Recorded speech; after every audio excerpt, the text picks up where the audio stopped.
kids see stuff that adults don't see.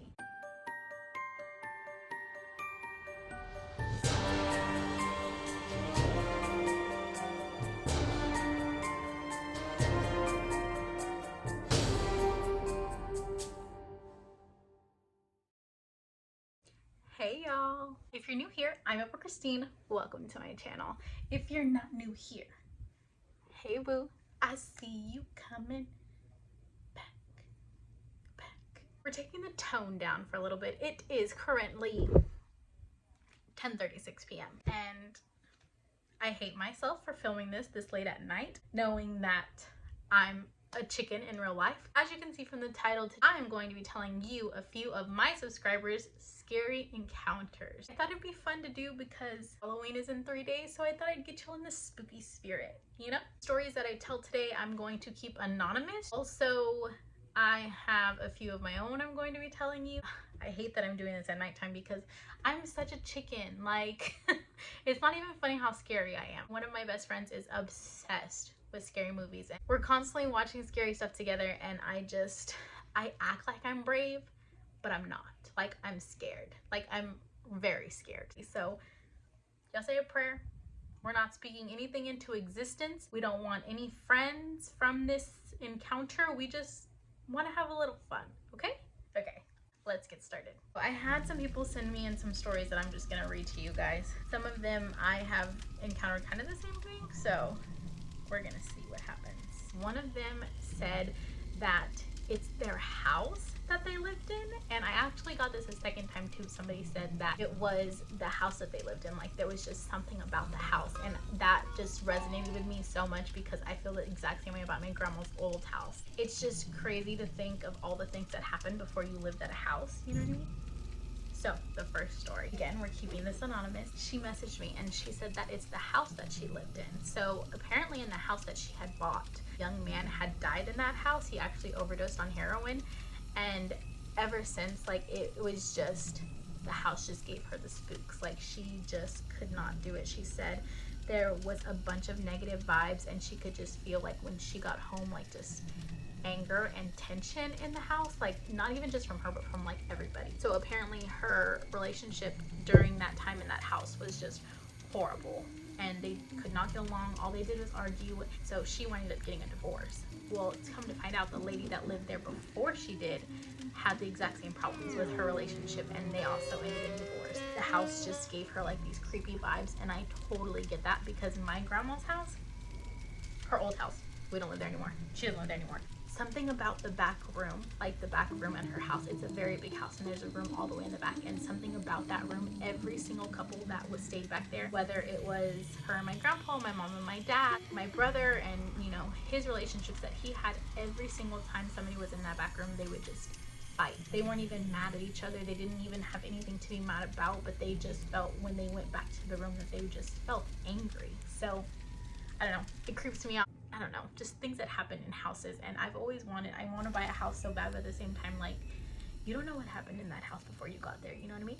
Another story along those same lines, I have a friend and she told me that the house that they bought had the same kind of vibe, so it was very creepy. When they first moved into the house, in the garage, there was like a separate room back there, and it was completely soundproof. Something you think, so I'm a choir kid, so you would think like a rehearsal room, like somewhere you go in that's soundproof, that you go into do music or, you know, not make too much noise, that kind of stuff. But of course, she has teenagers, so all of the teenagers were freaked out, like, oh, I bet you they killed people back there and you don't know what they did. What do you need a soundproof room for? The kids always, you know, go on these wild tangents. Well, she's had a few instances that kind of, she doesn't want to really believe it, but she's kind of giving into it because her husband was in the restroom. Everybody else was, you know, far away, like in a completely different part of the house. Everybody was all together. And he comes out of the restroom and he's like, okay, who was messing with the doorknob? And they're like, nobody, like, we've all just been here. And he's like, that's funny, like, who's messing with the doorknob? And they're like, nobody, what are you talking about? So he says that somebody was like jiggling the doorknob while he's in the bathroom. And everybody's just looking at each other like, it's the ghost. We told you it's the ghost. Excuse me? It's not the only thing that happens in her house. So she has a grandson, And she says that her grandson is constantly like running around in circles, but it's not that he's just running around. It's like while he's running, he'll turn back and it's like he's laughing at somebody that's playing with him, and he'll just do that forever and ever, just running around in circles, like turning around and turning back, laughing. And she says sometimes he'll even do it in the hallway, like he'll run up and down the hallway and then look up at something and laugh and then keep running. I can't. It's crazy to me because I'm Mexican, and they always tell us little kids are pure. Kids see stuff that adults don't see. And I wholeheartedly believe that, because one time me and Liliana were driving home from my job one day. I told you guys she used to go to work with me. It was pouring rain, pouring down rain. And so we're driving and Liliana's like, "Look, mommy." And I'm like, "What?" She said, "It's Zayden's daddy." And I'm like, "What do you mean it's Zayden's daddy?" Zayden is my nephew and his dad is my brother, which I've told you guys passed 11 years ago now, and that's how she knows him. She doesn't know him by his name or that he's my brother. She knows him as Zayden's daddy. So she told me like, "Zayden's daddy's standing right there." And I'm like, "What do you mean he's standing there?" She said, "Why is he all wet? He doesn't have an umbrella." And like, my soul dropped. Like, she's never seen my brother. Like, she's seen pictures of him, but she doesn't, like, she never met him. Like, she had no idea. So it just, oh, it's not creepy. So that's the thing about it to me, because I lost my brother. I feel like anytime something happens, I'm just like, oh, it's just my brother. He's just playing tricks on me. And yeah, that's what I want to think, because if it's anything else, sis, I'm out. Like, I can't. I'm such a chicken. I just like to think happy thoughts that it's just my brother and he's just messing with me. But yeah, so that happened with us and Liliana as well. And it's just crazy the encounters that children have. So I had another girl reach out to me. Oh, we're getting creepier. So she said that when she was 6 or 7, she had like the most vivid dream about a woman knocking on the door.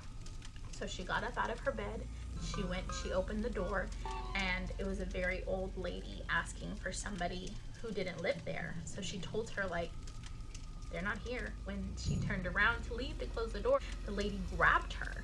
She remembers laying there trying to tell herself, like, to wake up, and she couldn't. She couldn't wake up at all. She was just stuck in her dream. She said that she, like, would try to scream, but she just could not wake herself up and move to try to get up. She tried everything and she couldn't, until finally was able to wake up. And it was the scariest thing she had ever experienced. Even now when she thinks about it, she says she gets chills, which, sis, I hear you. This one she wants to keep anonymous. She said that when she was younger, around the same age, same girl, but this time she was like 8, and her dad would clean restaurants. I guess that's what he did for a living. So sometimes her and her brother would go with him to do that. Well, her and her brother were trying to keep themselves preoccupied while their dad was cleaning. So their dad's cleaning, they're running around playing hide and seek like children do. Well, the brother cannot find her, and so I guess the brother goes to find dad, and everybody is looking for her. And they told her it was a good solid 20 minutes that they could not find her. Mind you, she's 8 and they can't find her. So they finally find her, and she's passed out under a table, and she has a bald spot on the top of her head. Even still to this day, she has no recollection of what happened that day, or no recollection of how she passed out or how anything had happened. But she had already experienced all these other scary things before that, so she was just spooked. Oh, this girl, I tell you, same girl, only now she's 14. She says she's sitting outside some house. I don't know whose house it is. She's sitting outside the house, and did anybody else just like chill on the porch? Because my brother and I chilled on the porch all the time. Like, that was our spot. Like, that's just where we went. So apparently she was chilling on the porch and she was minding her business. Well, in the distance, she saw a very tall, lanky figure, and it had bright green eyes, and it was staring at her. Well, she tried to ignore it. She tried to brush it off, but every time she looked back up, it was making eye contact with her, just staring into her soul. Then again, she tries to wipe it off. She tries to forget about it. She opens her eyes again, and now the figure is moving, slowly walking towards her. And she said she couldn't. She just got up and she ran inside. She has no idea what it was or who it was or what it was, but she couldn't do it. She was 14. Poor girl. Like, she experienced something at 6, at 7, at 8, and 14. Like, that's just too many coincidences for me, sis. It's the coincidences for me. Super spooky. Okay, so I'm gonna share one story of mine with you guys. And it's not a long story, but the other day, not even too long ago, like a month ago, I went to the kitchen and got a Gatorade, like a full-sized Gatorade, took like a few sips out of it, and then I went back to the couch to go edit. I'm sitting on the couch. Next to the couch there is a pile of blankets that I just tossed my Gatorade on. My Gatorade is laying flat on the blankets. So I'm editing, I'm doing my thing, and then out of the corner of my eye, all I see is my flat Gatorade that's laying on the blankets, and it just stands straight up. I'm a science major, and nowhere in science does gravity say things are allowed to just pop back up, especially not a full Gatorade bottle. Like,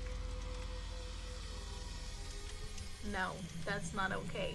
Again, like I said, I just like to equate it to, oh, my brother, he's a teaser, you know what I mean? But that one really just, it shook me. I can't even lie, it shook me. Because how is that possible? Like, if my Gatorade was standing straight up and then it fell over, that makes sense, right? Gravity. So maybe something moved, maybe the dog knocked it over. That makes sense. But for it to just stand straight up, no, that's not how that works, sis. I have one more story, and I'm saving it for the last because it shook me. Okay, so back on to the sleep paralysis. Sleep paralysis is like so extremely scary to me. I could not even imagine just laying helpless somewhere and being that scared. Like, I can't. One of my subscribers sent me in a story saying that she had fallen asleep per usual, and she was in the middle of a nightmare, and she can't remember what exactly her nightmare was about, but she again kept trying to wake up and trying to wake up and trying to wake up, and she just could not. She couldn't shake it. And if you experience sleep paralysis, you understand, like, you're literally conscious and your body still thinks you're asleep.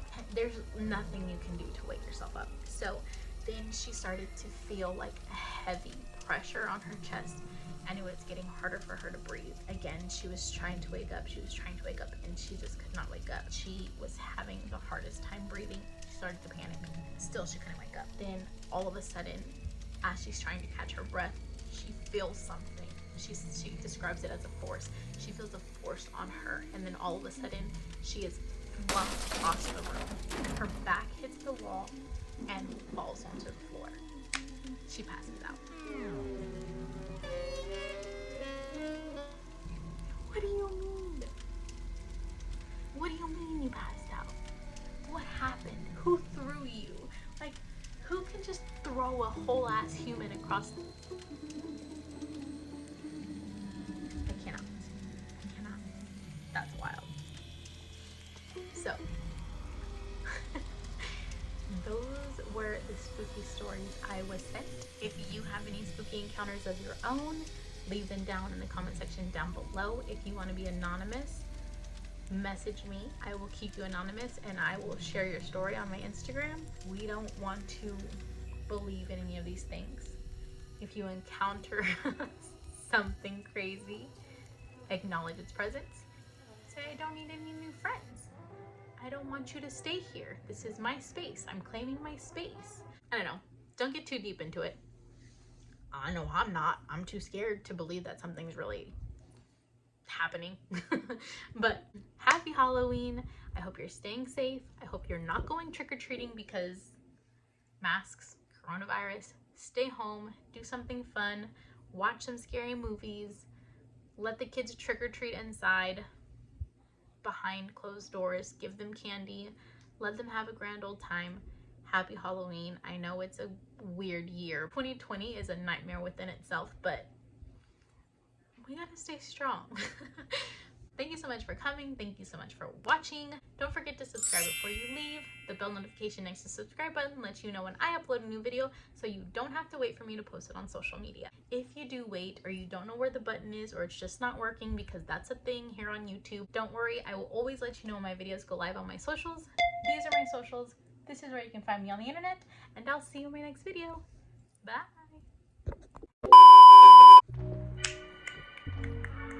Hey y'all, it's Halloween. It's right around the corner. Wednesday, Thursday, Friday, Saturday. So, I hate myself that I'm filming this at nighttime, but I had a very busy day and it needs to go up before Halloween. So here we are at 10:30. So